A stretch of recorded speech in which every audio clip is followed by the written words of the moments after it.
Inirekomenda ng Special Panel of Investigators ng Ombudsman na kasuhan ng plunder, graft, direct at indirect bribery at money laundering si dating House Speaker Martin Romualdez. Dahil umano ito sa pagkamal nito ng tinatayang 56 billion pesos mula sa mga flood control projects kasabwat si dating House Appropriations Committee Chairman Saldi Co at pagtatago ng mga perang ito sa mga korporasyon mula 2022 hanggang 2025. Si Co pinakakasuhan rin ng plunder, graft at direct bribery kasama ni Romualdez. Bukod dyan, kasama naman ni Romualdez ay nirekomendang kasuhan ng indirect bribery ang isang Jocelyn Sereno at iba pang hindi pa nakikilalang individual. May 8 individual at korporasyon kasama ni Romualdez naman ang inirekomendang kasuhan ng money laundering o paggamit ng illegal na pera para bumili ng legal na mga ari-arian. Sa supplemental affidavit na isinumite ng panel sa Ombudsman noong July 20, ipinadagdag nila ang mga kasong yan sa nauna na nilang rekomendasyon nitong Abril laban kina Co. Nakakuha raw kasi sila ng karagdagang testigo at ebidensya kaugnay ng mga umano'y pagde-deliver ng pera na tinawag na basura kay Romualdez.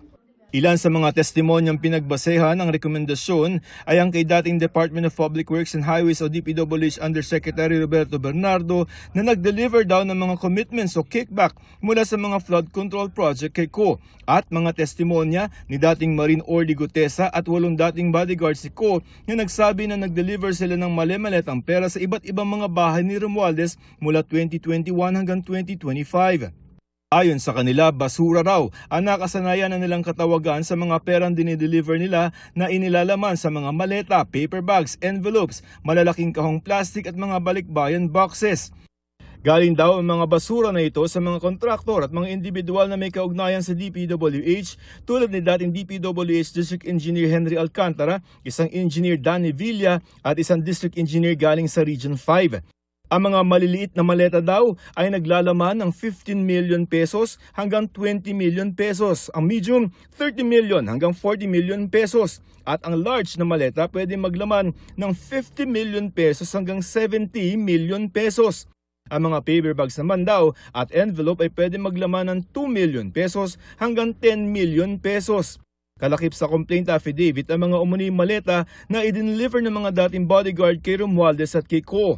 Nagsimula daw ang pagde-deliver ng pera noong 2021 sa bahay ni Romualdez sa McKinley Forbes Park na karaniwang 5 hanggang 10 small at medium na maleta.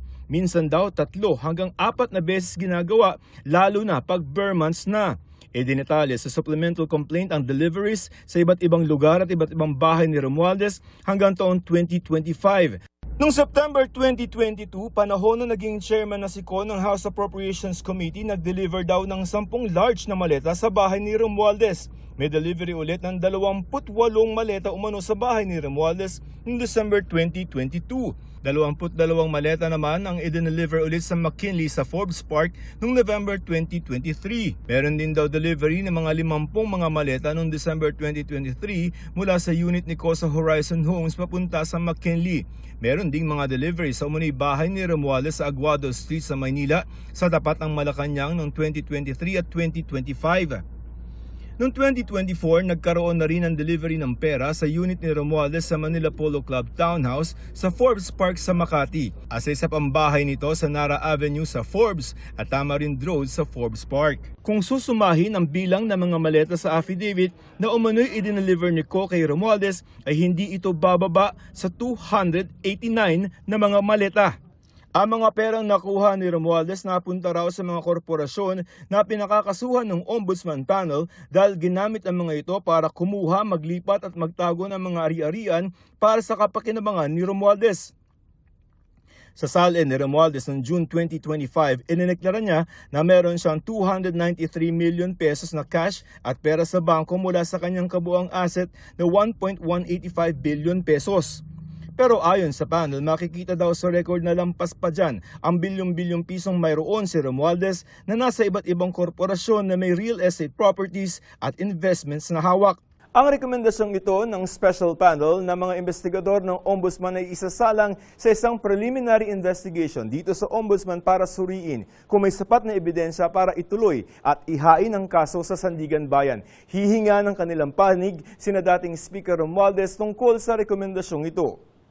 Ang proseso ho doon yung officer in charge dun sa preliminary investigation ay magbibigay or mag-i-issue ng order to file counter affidavit. At dun ho natin makikita yung date. Hindi ko pa nakikita po yung order to file counter affidavit. Pero malamang po sa hindi, it will be issued sometime this week. At oras na matanggap ang counter affidavit ni Romualdez ay may 60 araw o 2 buwan para magdesisyon kung sasampahan ng kaso si Romualdez sa Sandigan Bayan.